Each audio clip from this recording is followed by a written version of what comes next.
시청자 여러분 안녕하십니까? 헬로티비 뉴스입니다. 아파트와 고층 건물로 가득한 서울 도심 한복판에서 한국의 정취를 간직한 곳, 바로 은평 한옥마을입니다. 그런데 서울시가 도심 속에 한옥마을을 더 조성하기로 했다면서요? 네, 그렇습니다. 서울시가 6곳의 한옥마을 대상지를 추가 선정했는데요. 은평구에도 또 다른 한옥마을이 들어설지 관심이 모아집니다. 김신혜 기자입니다. 지난 2014년 진관동에 조성된 은평구 한옥마을입니다. 북한산을 병풍처럼 두른 풍경에 도심 속 고즈넉한 분위기로 인기를 끌고 있습니다. 축구장 9배 면적에 100여 가구가 살고 있는 이곳은 진관사, 불광천과 함께 은평을 대표하는 명소로 자리 잡았습니다. 한옥 숙박도 가능한 데다 미술관과 박물관 등 즐길 거리도 풍부해 해마다 방문객이 늘고 있습니다. 교외 느낌이 나서 좋고 또 북한산이랑 가까이 있으니까 공기도 좋고 그래서 가끔 오면은 기분이 좋고 이렇게 산책을 이렇게 돌고. 은평구를 비롯해 북촌과 익선동 등 한옥마을이 좋은 반응을 얻으면서 서울시도 추가로 한옥마을 조성에 나섭니다. 서울시가 최근 발표한 한옥마을 대상지 선정위원회 심사 결과 강동구 암사동과 은평구 불광동 등 6곳이 새로운 한옥마을 대상지로 이름을 올렸습니다. 은평 지역 대상지는 불광동 35번지 일대 2만 2천여 제곱미터 부지로 축구장 3배 면적에 달합니다. 현재 개발 제한구역으로 묶여 있어 주말 농장 등으로 활용 중인데 주변에 주택이 거의 없는 데다 접근성도 양호해 한옥마을 부지로 적합하다는 판단입니다. 이곳 은평 불광동에 새 한옥마을이 생기게 되면 지역 문화관광 활성화에도 기여할 것으로 보입니다. 서울시는 한옥마을 사업을 추진하기 위한 기본계획 수립 등의 행정 절차를 올해부터 추진할 계획입니다. 다만 개발 제한구역 해제를 위한 도시관리계획 변경 등 여러 행정 절차가 남아있는 만큼 실제 한옥마을 조성 사업이 추진될지 여부는 좀 더 지켜봐야 할 전망입니다. 헬로티비 뉴스 김신혜입니다.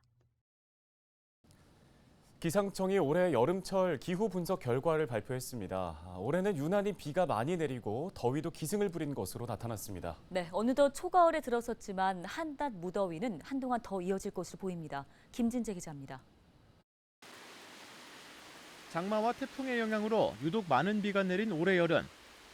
올여름 전국의 평균 강수량은 1018.5mm로 평년보다 290mm가량 더 많았습니다. 특히 장마철에만 660.2mm가 쏟아져 관측 이래 세 번째로 많은 비를 기록했습니다. 장맛비는 남부지방에 집중됐는데 남부지방 평균 강수량은 712.3mm로 역대 최고치였습니다.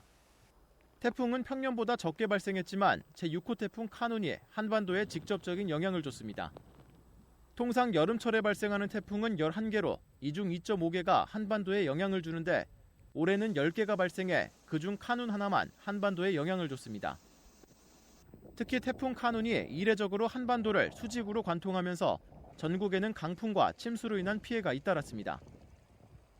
올여름 전국 평균 기온은 평년보다 1도씨 높은 24.7도씨로 기상 관측망을 전국적으로 확충한 지난 1973년 이래 두 번째로 높았습니다. 6월 말부터 7월 초까지는 북태평양 고기압에서 부는 고온 다습한 바람이 8월 초에는 태풍에서 상승한 기류가 우리나라 부근으로 하강하며 기온을 높인 것으로 나타났습니다. 기상청은 초가을에도 한동안 30도 안팎의 무더위가 이어질 것으로 전망했습니다. 건조한 공기의 영향을 받으면서 이 최저 기온이 점차 낮아지는 구조를 보이면서 주말까지는 낮과 밤의 기온차가 커지는, 일교차가 커지는 날씨가 이어질 것으로 예상을 하고 있습니다. 하지만 낮 동안에는 맑은 날씨로 인해서 햇볕에 의한 기온 상승이 더해지며 30도 내외의 기온을 유지할 것으로 예상을 하고 있습니다. 기상청은 당분간 높은 일교차와 함께 기온 변동성이 클 것으로 예상된다며 건강관리에 유의해달라고 당부했습니다. 헬로티비 뉴스 김진재입니다. 다음 소식입니다. 추석 명절을 맞아 은평구가 오는 15일부터 이틀간 수색역 광장에서 추석맞이 농특산물 직거래 장터를 개최합니다. 직거래 장터는 코로나19로 인해 중단됐다가 일상 회복을 맞아 4년 만에 대면 행사로 진행되는데요. 올해 행사에서는 은평구의 자매 결연지 10곳이 참여해 젓갈과 소금, 버섯 등 우수한 특산물이 저렴한 가격으로 판매되며 음악회 등 다양한 문화 행사도 함께 즐길 수 있습니다.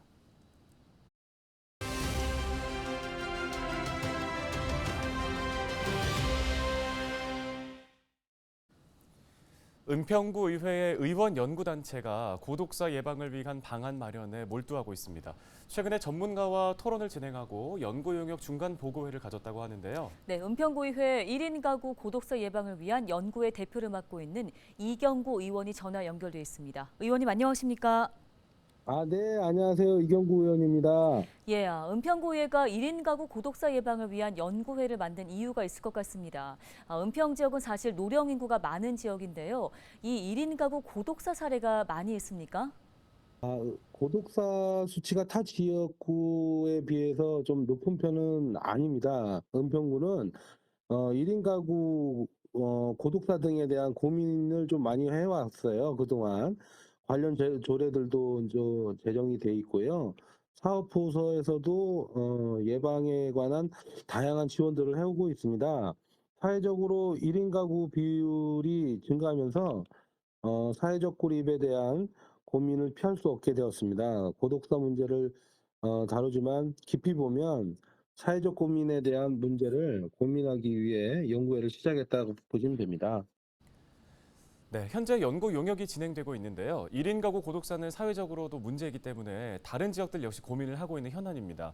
은평 지역 특성에 맞는 방법을 찾으려면 어떤 부분들이 연구돼야 한다고 보시나요?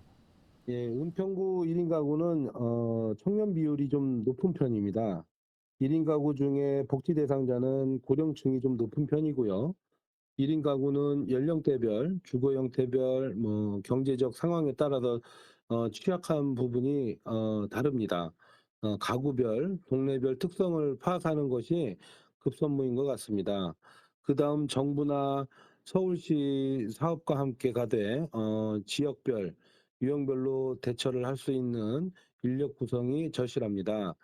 요약하자면 세밀한 실태 조사를 통해서 현장 인력 구성을 위한 방안이 연구되어야 한다고 생각합니다. 예, 그렇다면 이 1인 가구의 어려움 중 고독사 외에 또 다른 어떤 것들을 찾아볼 수 있을까요? 어떤 분들은 빈곤일 수도 있고요. 또 어떤 분들은 건강 문제일 수도 있습니다. 예를 들어 20에서 40대 여성분들은 안전 문제일 수도 있고요.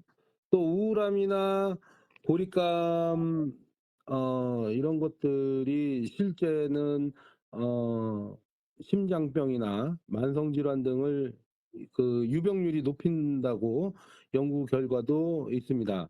사회적 고립은 건강과 밀접한 관계가 있는 것이죠. 또 다른 측면에서는 정보의 소외 현상이 있습니다.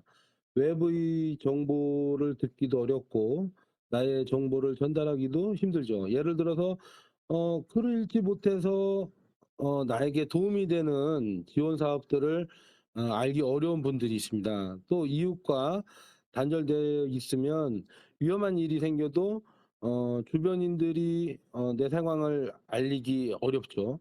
사회적 연결을 어떻게 강화하느냐가 큰 과제로 남습니다. 네, 이달 말에 연구가 마무리됩니다. 앞으로의 계획도 한번 알려주시죠. 연구 결과에 따라서 다소 변경이 될 수 있습니다만 결과를 토대로 은평구가 할 수 있는 정책과 사업들을 제시할 예정입니다. 필요하다면 조례 일부 개정도 추진해야 할 것 같고요. 또 현황 파악이 중요한 만큼 조사가 필요한 부분도 발굴할 수 있을 것 같습니다.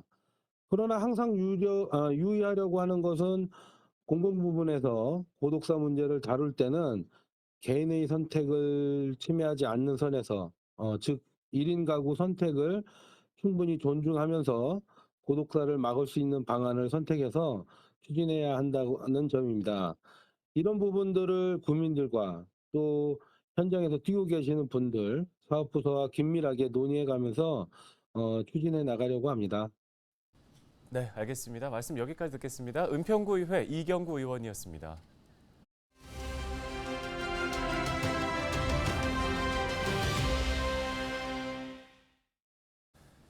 은평문화재단 신임 대표이사에 장우윤 전 서울시 의원이 임명됐습니다. 네, 장신임 대표이사는 앞으로 3년 동안 은평문화재단을 이끌어가게 되는데요. 손성혜 기자가 만나고 왔습니다.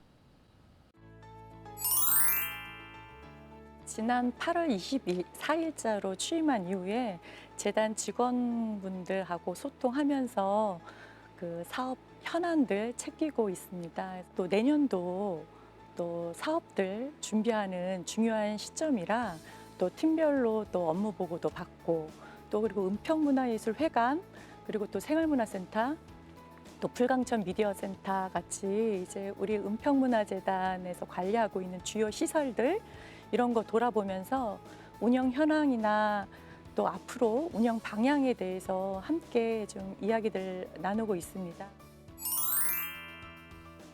네, 이제 지난 6년간 뭐 은평 주민들하고 또 예술인들하고 함께 다양한 사업들 해오면서 어떻게 보면 이제 시행착오도 겪으면서 수많은 경험들을 축적해 오고 있다고 생각합니다. 그래서 기획 공연이나 문화예술, 또 교육, 또 축제 이런 것들을 같이 이제 해오면서 이제 다양한 분야에서 조금씩 성장해 오고 있는데요. 앞으로의 또 10년을 내다보고 또 준비도 해야 할 또 중요한 시점인 것 같습니다. 은평문화재단이 설립된 지 한 6년 되었는데요. 그중에 한 3년 가까이가 코로나19 장기화로 인해서 문화 수요가 좀 침체되어 있었거든요. 그래서 좀 위축된 은평 문화예술 생태계를 좀 복원하고 예술인 또 창작 활동 또 은평 구민들의 문화 활동을 회복하는 데 있어서 사업 운영 전반에 대해서 좀 관리의 필요성을 느끼고 있습니다. 어떻게 보면 도심 속에서 어떻게 그 자연 환경을 더불어 이제 느낄 수 있고 휴식할 수 있는 그런 환경 자원이 있고요. 그리고 이제 한문화 특구라고 해서 은평 한옥마을 그리고 뭐 직문사 같은 역사와 문화가 담긴 공간들이 이제 다수 있습니다. 그래서 이런 것들을 활용해서 문화 행사나 또 지역 축제 같은 경우에 주민들과 함께 참여해서 이루어지는 문화예술 프로그램들이 잘 이루어지고 있는데요.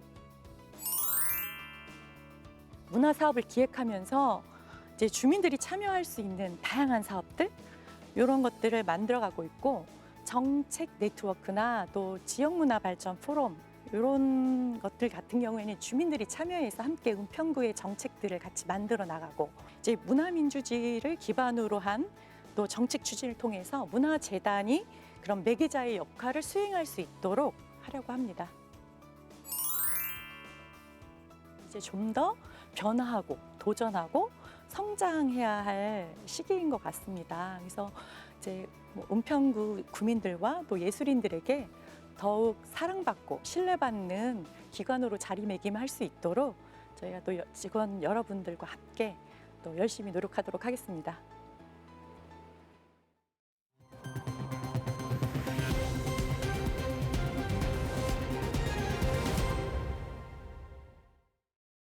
다음 소식입니다. 장애 예술인과 함께하는 베리어 프리 전시회가 오늘 13일까지 센트럴시티 오픈 스테이지에서 열립니다.